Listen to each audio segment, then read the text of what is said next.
دلی کا بہت بڑا عالم، بہت بڑا حدیث کا استاد، تحریک پاکستان کے جرم میں ان کی جوان بیٹی ہندو اٹھا کے لے گئے، جوان بیٹی ہندو اٹھا کے۔ ان ظالموں سے پوچھو، ان وڈیروں سے پوچھو، تم اپنی قربانی تو بتاؤ۔ تمہارے والدین تو بیٹھے ہوئے تھے انگریز کے قدموں میں، تم تو جوتے صاف کرنے والی قوم ہو، یا حکمران بن گئے۔ مولانا امیر الدین کی جوان بیٹی لے گئے، اور حضرت کے پاس لوگ آئے، مجھے بتاؤ بیٹیوں کی تکلیف کتنی بڑی ہوتی ہے، سینہ زخموں سے چھلنی ہو گیا۔ اور جب مولانا نعیم الدین صاحب تعزیت کے لیے پہنچے تو حضرت کو سینے سے لگا کے کہنے لگے فکر نہ کیجئے گا، کوئی بات نہیں۔ مولانا امیر الدین صاحب کہنے لگے حضور بس پاکستان بن جائے، میرے رسول اللہ کے دین کا جھنڈا بلند ہو جائے، ایک بیٹی کیا میں ہزاروں بیٹیاں قربان کرنے کو تیار، میں تیار ہوں دینے کے لیے اولادیں۔ لوگوں نے 10 لاکھ آدمی نے ہجرت کی، 10 لاکھ 30,000 جانیں ایک ایک دن کے اندر کٹیں۔ لوگوں کے خونوں کے اوپر بنا ہوا یہ ملک، اور اس کے اندر کبھی کوئی غدار آ کے بیٹھ جاتا ہے، کبھی کوئی مکار آ کے بیٹھ جاتا ہے، کبھی کوئی عیاش آ کے بیٹھ جاتا ہے، کبھی بچے قتل ہوتے ہیں، کبھی بچیوں کی عزتیں لٹتی ہیں، کہیں 71 جنازے اکٹھے ہوتے ہیں۔ ظالموں کو شرم تک نہیں آتی۔ ہم کسی آئین کو نہیں مانتے، کسی قانون کو نہیں مانتے، ہم مانتے ہیں اس پاکستان کو جس پاکستان میں ایک طرف اللہ کا قرآن ہو اور دوسری جانب محمد مصطفیٰ کا فرمان ہو۔ ہمیں کسی تیسری چیز کی ضرورت ہو؟ اگر سیکولر پاکستان بنانا تھا تو انڈیا کی گورنمنٹ تو آج بھی اچھی ہے پاکستان سے، وہاں تو جمہوریت آج بھی زیادہ پنپتی ہے، ایک دفعہ بھی کوئی ڈکٹیٹر نہیں آیا، تماشا لگایا ہوا ہے میں یہ کر دوں گا، میں وہ کر دوں گا۔ پاگل قوم سمجھتے ہو ہمیں؟ بیوقوفوں کا ملک ہے یہ، جو تمہارے جی میں آتا کہتے جاتے ہو، جو جس کے من میں آتا ہے وہ کہتے جاتے ہو۔ سنو اسلام کس طرح کی خلافت چاہتا ہے، امیر المومنین خلیفۃ المسلمین حضرت عمر فاروق۔ سنو حکومت کس کو کہتے، حضرت عمر گزر رہے، فجر کی نماز کے بعد 2 گلیاں رہ گئی ہیں، آج پورا نہیں ہو سکا آپ کا دورہ، جو رات کو نقاب پہن کے 2 گلیاں رہ گئیں تو نقاب اوڑھ کے ہی فجر کے بعد نکل گئے۔ ایک چھپر ہے چھوٹا سا، ایک کٹیا ہے جھونپڑی، بوڑھی اماں بیٹھی ہے، عمر فاروق گزرنے لگے، بوڑھی کو پریشان دیکھا، اماں جی اجازت ہو تو اندر آ جاؤں؟ بوڑھی کہنے لگی چل دوڑ جا اپنا کام کر، کیوں اجازت دوں؟ تیری مہربانی اماں آنے دو۔ کیا دوڑ جا؟ تیری مہربانی اماں گزارش ہے، چلو آ جاؤ۔ حضرت عمر فاروق فرمایا کرتے تھے میں نے اس عورت سے آئین سیکھا ہے، آئین، میں نے اس سے قانون سیکھا ہے، اس بوڑھی عورت سے۔ اندر آ گئے عمر فاروق، اماں کیا پریشانی ہے، کیا بات؟ اماں کہنے لگی خامد انتقال کر گیا، اولاد اللہ نے دی کوئی نہیں، میں غریب ہوں، 3 دن سے روٹی نہیں کھائی، 25 دینار کا قرضہ چڑھ گیا ہے، مجھے عمر فاروق سے بڑی شکایت ہے، اس نے میرا حال ہی نہیں پوچھا۔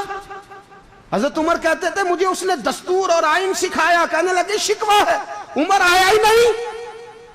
حضرت عمر کہنے لگے اماں، عمر کو کیا پتا کہ تو اس حال میں ہے، اماں دستور بیان کرتی ہے، اماں جمہوریت کا اعلان کرتی ہے، کہتی ہے نہیں پتا عمر کو، تو عمر سے کہو چھوڑ دے حکومت، اس کے حوالے کرے جو خبر رکھ سکتا ہے، نہ ادھر ادھر کی تو بات کر، یہ بتا کہ قافلہ کیوں لٹا، مجھے رہزنوں سے غرض نہیں، تیری رہبری کا سوال ہے۔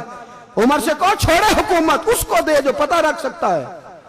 حضرت سیدنا نافع فرماتے ہیں جس کے سامنے کسریٰ اور روم کے بادشاہ کانپا کرتے تھے، میں نے اس عمر کو بوڑھی اماں کے سامنے کانپتے ہوئے دیکھا ہے۔ راشا طاری ہے عمر فاروق کا۔ دوڑے گئے، 25 دینار لائے، راشن رکھ کے لائے، روٹیاں پکائیں، بوڑھی اماں کو کھلائیں، کہنے لگے اماں 25 دینار لے لے اور چل، غلطی ہو گئی، عمر کو معاف کر دے۔ اماں بول کے کہنے لگی میں نہیں معاف کرتی، میں تو پکا پھالوں، بس گرنے والی ہوں، ایک دفعہ قبر میں جا لینے دے، میرے رسول آئیں گے تو میں عمر کی شکایت کروں۔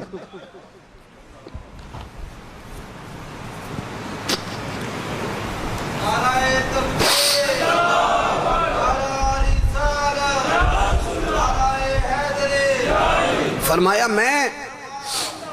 میں شکایت کروں گی محبوب پاک سے اور عرض کروں گی حضور اس سے پوچھ، اس کو نگران بنایا گیا، اس نے مجھ بیوہ اور لوارث کی خبر ہی نہیں لی، یہ ہے آئین اسلام، یہ ہے دستور مصطفیٰ کریم صلی اللہ علیہ وسلم۔ یہاں کتنے غریب بھوکے سوتے ہیں، کتنوں کے بچے روز اغوا ہوتے ہیں، کتنی مصیبتیں۔ گورنمنٹ کہتی ہے کچھ بھی نہیں کچھ بھی نہیں کچھ بھی نہیں، افواہ ہی ہے افواہ ہی ہے۔ افواہ ہے تو اس کا علاج کیوں نہیں ہوتا؟ آپ میدان میں سر عام آ کے اس کا اعلان کیوں نہیں کرتے؟ جاگیے اور سنیے میری بات۔ حضرت سیدنا فاروق اعظم نے 25 دینار دیے، پھر اس اماں کو کھانا دیا۔ کوئی برادری نہیں اس اماں کی، کوئی ووٹ بینک نہیں، کوئی یہ اماں کسی بڑی برادری کی نہیں جس کا 2 لاکھ ووٹ ہو۔ امیر المومنین ہو کے عمر فاروق اماں کے قدموں میں بیٹھ گئے، کہنے لگے اماں عمر کمزور ہے، حضور کا سامنا نہیں کر سکتا، تیری مہربانی نبی پاک کے سامنے شکایت نہ کرنا۔ اماں کہنے لگی چل میں تیری خاطر معاف کر دیتی، جا تو مجھے کسی اچھی ماں کا بیٹا لگتا ہے، جا تیری خاطر۔ کہنے لگے چل پھر مجھے لکھ کے دے۔ کہنے لگی میں تو ان پڑھ ہوں، تو لکھ دے میں دستخط کر دے۔ حضرت عمر نے لکھا۔ ایک بوڑھی اماں کو شکایت تھی خطاب کے بیٹے عمر سے، اور پھر وہ معاف ہو گئی۔ اماں کہتی ہے میں نے اللہ کی رضا کے لیے معاف، یہ دستخط کر دو۔ اماں کے آگے کیا تو حضرت علی آ گئے، حضرت عبداللہ ابن مسعود آ گئے، کہنے لگے عمر یہاں پھر رہے ہو، میں سارے مدینے میں ڈھونڈ رہا تھا۔ اماں اٹھ کے کھڑی ہو گئی، ہائے میں مر گئی، یہ عمر تھا، یہ میں نے کیا کیا؟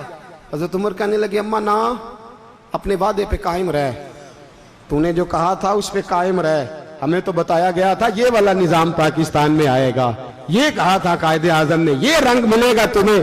کہا ماں تو وعدے پہ قائم رہ، لکھ کے دے۔ لکھا، اماں نے سائن کیے، پھر حضرت علی سے کہنے لگے بطور گواہ آپ بھی سائن کر دو۔ پھر عبداللہ ابن مسعود سے کہنے لگے آپ بھی سائن کر دو۔ سائن ہو گئے تو جناب عمر نے رکا لپیٹا، حضرت علی کو کہنے لگے علی تو میرا دوست ہے، میری صبحوں اور شاموں سے واقف ہے، علی تو میرا رازدار ہے یار، مجھے یقین ہے کہ میں تجھ سے پہلے مر جاؤں گا، جب عمر کا انتقال ہو جائے تو یہ رکا میرے کفن میں رکھ دینا، یہ رکھنا میرے کفن میں۔ علی کہنے لگے پھر کیا ہوگا؟